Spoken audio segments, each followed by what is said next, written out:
Hello, this is Eddie, and I'm now going to give you a brief history of my life. You're wondering why I'm such a bloody big head. Well, I know I'm clever. I've known I was clever since I was the age of 1.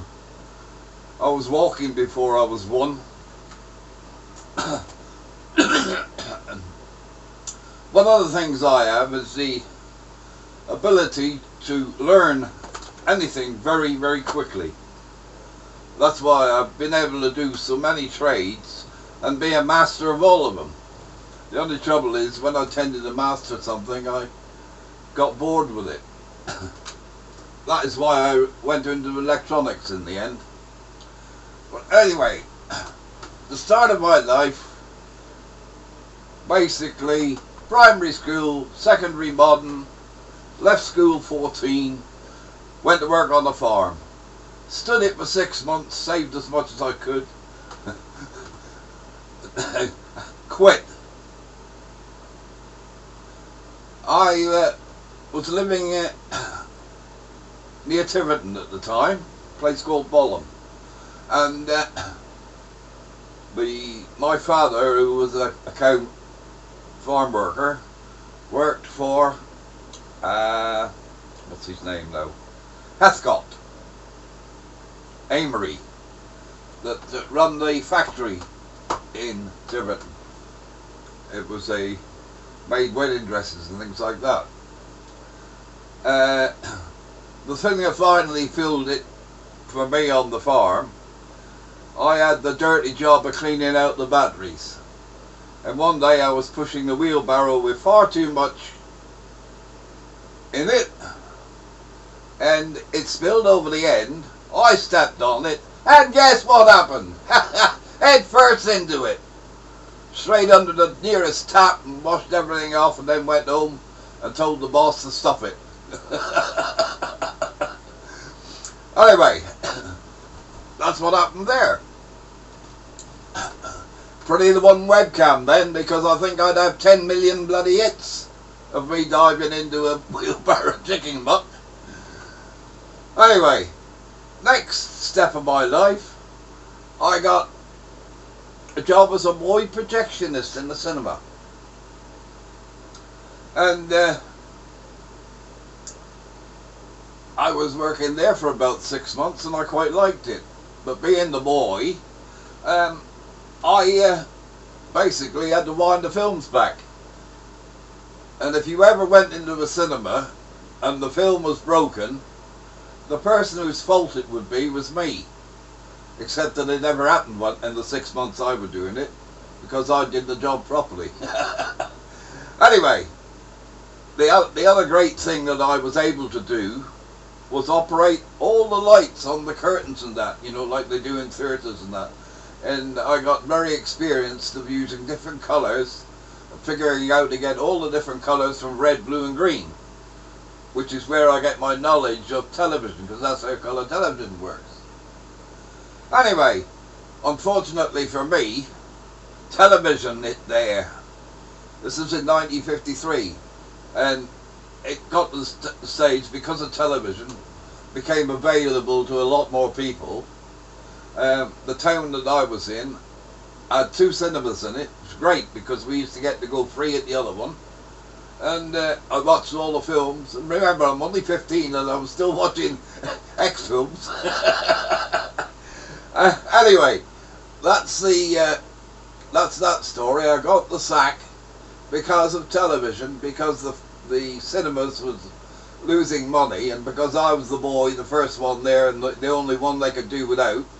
I think they got rid of ushers and 1 or 2 doubled up. You know, the ice cream had to do the till, and anyway, they cut down the staff because of television, because there wasn't so many people going to the cinema. I mean, in those days, people were going to the cinema every night of the week. I even worked on Sundays sometimes. Anyway, I'm going to light up now. You'll know all about my smoking. Well, it's my birthday this month, the 21st of August. Now I noticed on all this here modern gadgetry, they'd never bothered to put in the ST to make it a secondary number. No, they just put it down as 21. You see, that's a primary number, 21. The secondary number is the 25th or the 26th or 21st. Anyway, I promise you that I'm going to sing Happy Birthday to Me on YouTube, playing the guitar, and I love to see Warner Brothers sue me for copyright, because apparently they paid $23 million for the copyright of Happy Birthday, and if you sing it in a restaurant or in public, you have to pay for it. So good luck to them. Won't be the first small company I've took on. Anyway, to proceed with my life, oh by the way, this will go on for hours, but I'll chop it down into shorter units so it won't bore you. Anyway, the next job, I worked in the factory that my dad's boss owned, Eastcott's, and I actually made quite good money there because it was piecework. All you were doing was threading bobbins for the lace machines. But that was the most boring thing I ever done in my life. Anyway, there was no jobs about. Guess what I did? Just like today, I was 17 at the time. And do you know what I did? I joined the Merchant Navy. I'd always wanted to see the world, and I knew... Oh, incidentally, I forgot to tell you. We were plebs. I've only just discovered that. Pleb means the common people. Well, as I say, my dad was a farm worker. But the 3 children and one of my nephews have made it in business. I had a TV video rental shop. My brother had a video library, and we worked together in 3 or 4 different places. He had video libraries. Lanson, gonna say. My sister runs a farm, married a farmer who's rubbish, and she does all the work. My brother's son, my nephew, is mayor of Callington. And what do you think of that for a bunch of plebs? Now you may wonder, why isn't he rich? Well, because I ain't greedy. I got everything I want. I do exactly what I want. So I'm quite happy. In fact, I give it away. In fact, my landlord, this is a mobile home park, and he's only just taken it over, and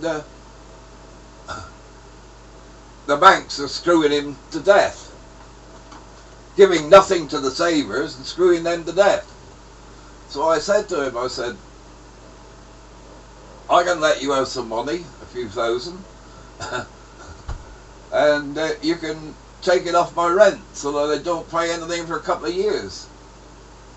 Now he's got the money, he doesn't have to pay interest on it, and I don't have to worry about him not paying me, because if I'm not getting it back, because I get it back in my rent. See, I'm smart. Mind you, he ain't the only one I've lent money to. I've given money to other people. Family, I don't mind, but other people, you worry about it if you haven't got a means of getting it back. I mean, like my landlord. Anyway, I'm going on a bit here. Right, I joined the Merchant Navy. I was in the Merchant Navy for 6 years. And if you view my videos around the world with Eddie Smith, I bought a Kodak box Brownie movie camera, the cheapest you could buy, and that was, I think, 4 months' pay. And some of the films were shot on that.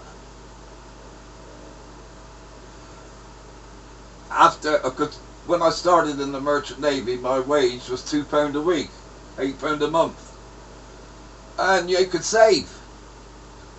But after 6 months you got a rise, because you went from deck boy to junior ordinary seaman, and then again up to senior ordinary seaman. Then I sat my EDH, that's Efficient Deckhand exam. So I then got up to sort of like £36 a month. So I was in Osaka, Japan, and I bought a Yashica triple turret. Now you might not know what that means, but it has a wide angle lens, a normal lens, and a zoom lens. Not a zoom lens, a telephoto lens. But it's not like these modern things where you can just zoom in and all of that. You can probably notice it. And if you're wondering why my films look a bit ropey, I think you'd be a little bit ropey if you were 60 years old. And not only that, those films that I took in the Merchant Navy in the late 50s, early 60s, was taken on this here 8mm film. And some of the still photographs of me that are up there came off the same film. It's like taking a picture off microfilm. If you know what 8mm is. Anyway, going on a bit here. I hope you're interested in what I'm talking about, because you'll learn something.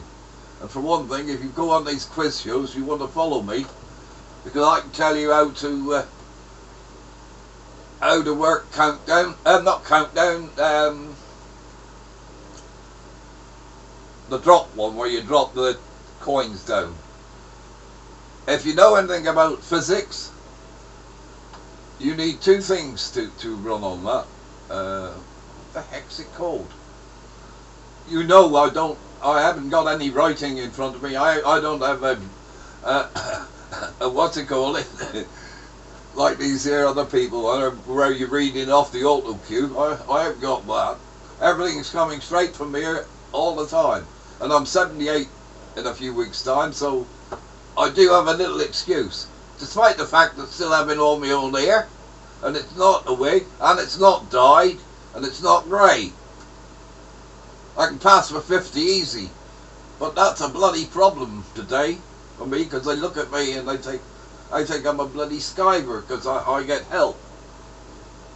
Anyway, I'm going on a bit there. Right, 6 years in the Merchant Navy.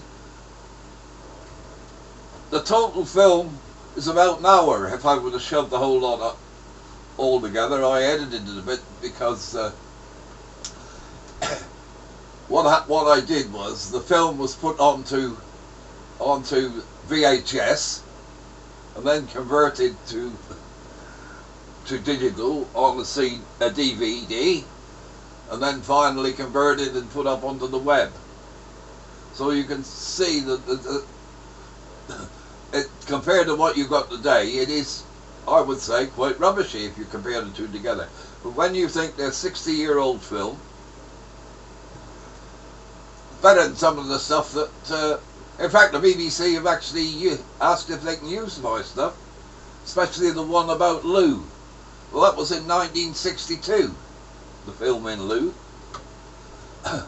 And the weddings and things like that, I did weddings. My brother's wedding was done on the silent movie, and I added commentary and music to it, and I think if anybody's viewed that, they'll see it's better than some of the bloody stuff they do today with the modern technology, where you got the sound and everything all on it. Anyway, another thing I did was converted some of my film to widescreen. You may see that there's a couple of different round the world videos on there, and you'll find that one is widescreen and one is 4:3. I'm doing this because I'm trying to sort out modern computers. Anyway, I think this is working now. I finally got it. I don't know if you've watched some of my stuff, but sometimes you can hardly hear the sound, and other times it's so bloody loud it busts your eardrums. I apologise for that, but I'm hoping. I thought they all had automatic record level. I'm looking here. There's a little arrow somewhere on the side of it. That in the middle. That may be it. I don't know, but I've already tested this and it's okay. Right. After I left the Merchant Navy, because a merchant seaman needs to know painting, decorating, climbing masts, removing rust and all that sort of. There's some shots of it, but because film was so expensive in those days, 1 week's pay would buy you £2. 1 week's pay would buy you 10-minute film. It did include processing, but so that wasn't too bad. But there you are. That's what.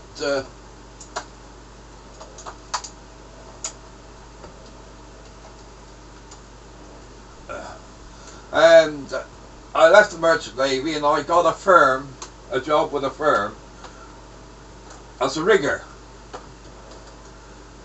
Now, I don't know if you know what that means, but because of my experience at sea, being able to climb masts and whatnot, I worked on transmitters, Essenritor, Senon, which was the mast that handles all the communications for the transatlantic aircraft, and I worked at St Morgan, and I also worked at Goonilly Downs when they were using Telstar.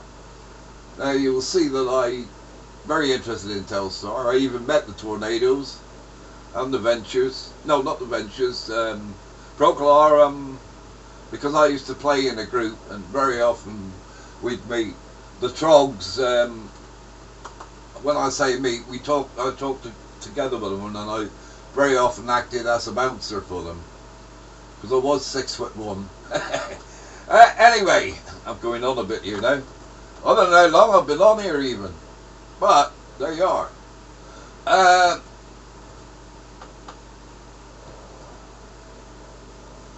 think I'm still recording, I'm not sure.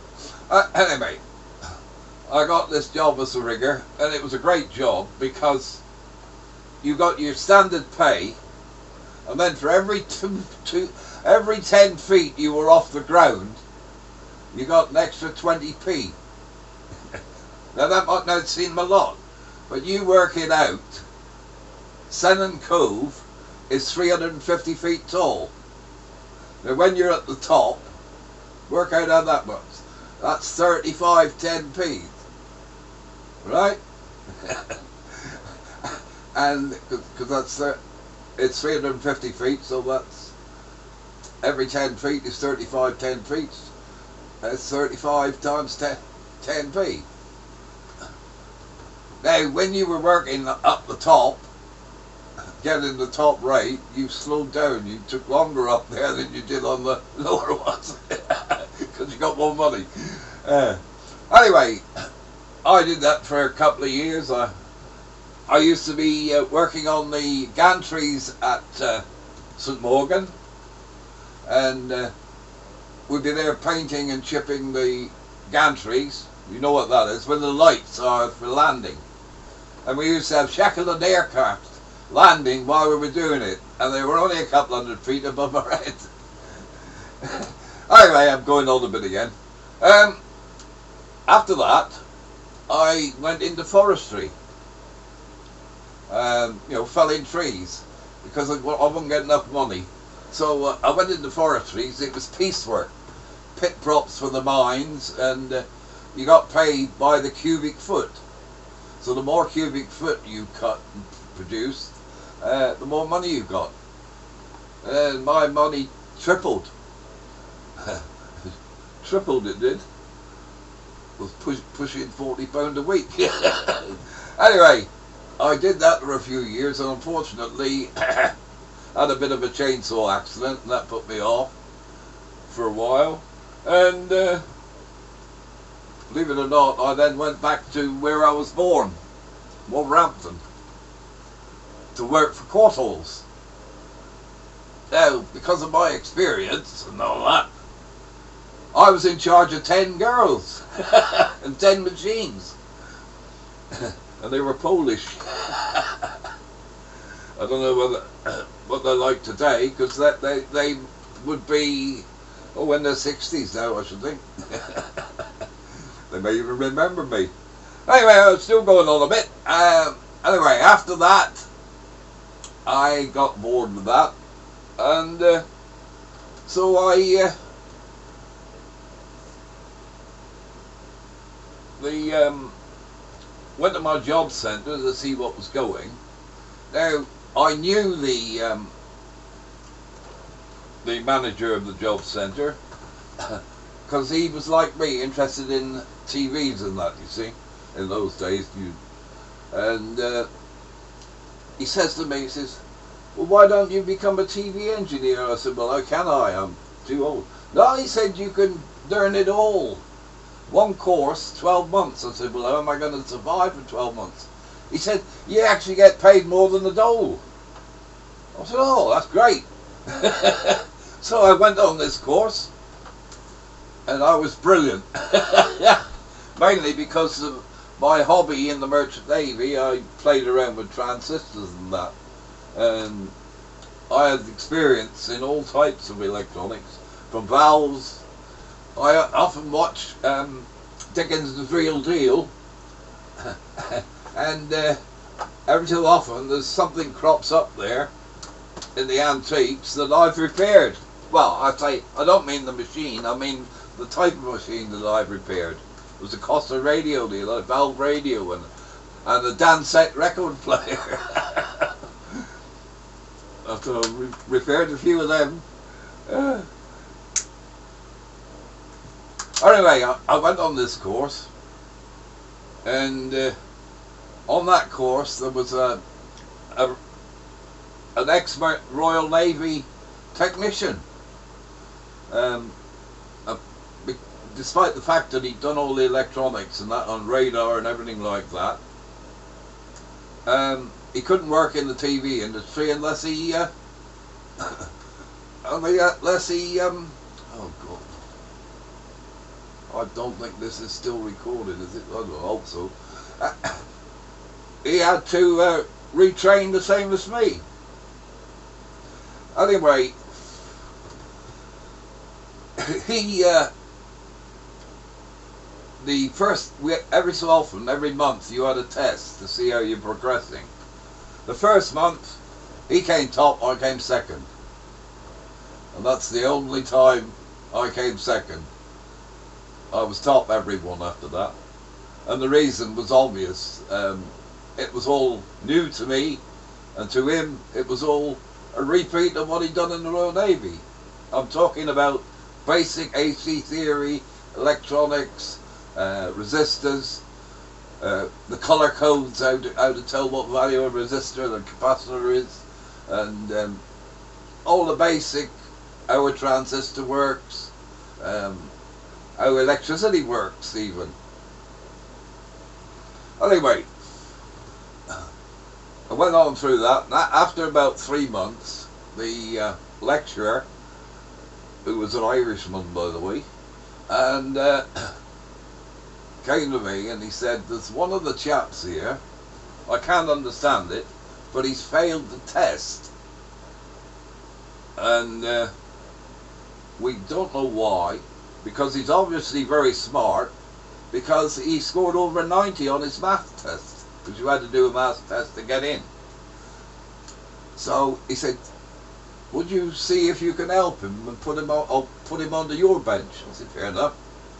It worked good for me as well, because, and I discovered all it was he didn't understand the way it was being presented to him, and when I explained it in a different way, he sailed through it, passed his Indian guilds and everything, and there was 3 or 4 failed. There was only 12 in the class.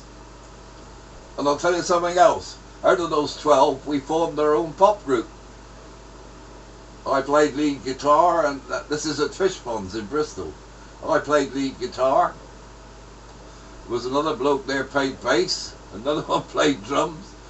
Out of the 12, and it just shows you that people in that sort of industry are attracted to electronics. Anyway, this particular time was in 1968, which is the start of colour. So it was a perfect time to train, because nobody in the trade knew much about colour. But because we started on it from the beginning, that gave us a real advantage. And you won't believe this, but in Plymouth, where I worked, they were forever phoning up to ask me things. And sometimes we get a person come into the shop for a repair and the other shop hasn't been able to repair it and they've told them to come to me. Believe it or not, in my entire time I only sent one person away. I spent a whole week trying to find it. It was intermittent, you see. I thought I cured it and they came back. It had come back again. So I said, look, I'm sorry, what do you want me to do? I said, would you like your money back? Oh, I didn't think you'd do that. I said, well, I do. It was 20 quid, I think. I mean, 20 quid was a fair bit of money in 1981. Anyway, I don't know whether they got it repaired somewhere else or no. The reason I did it was because there's always something that you can't do that somebody else can do. But there may be 10 things that he can't do that I can do. And somebody else may have been lucky enough to find that fault. But I used to get loads of stuff, some of the work, the repairs, real bod jobs. And personally, I think they should gone back to the shop and not just got their money back, got the cost of what I charged. Although that was probably less than they charged anyway. That's why I'm not rich.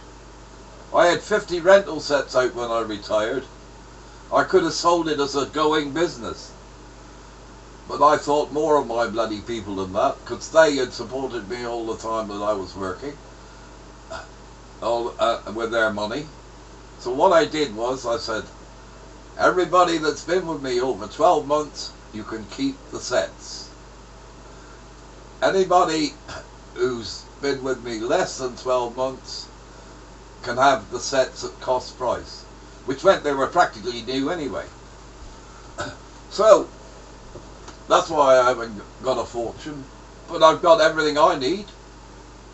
I had a house, I'm in a caravan. I sold the house for 17 grand.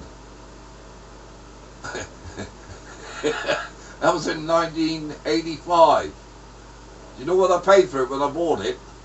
1,500. And it was a 3-bedroom house with a living room and kitchen and dining room and bathroom. Anyway, to go on a bit, I hope I'm going to have to check to see that this is being recorded, because I've got a sneaky suspicion I've been wasting my breath.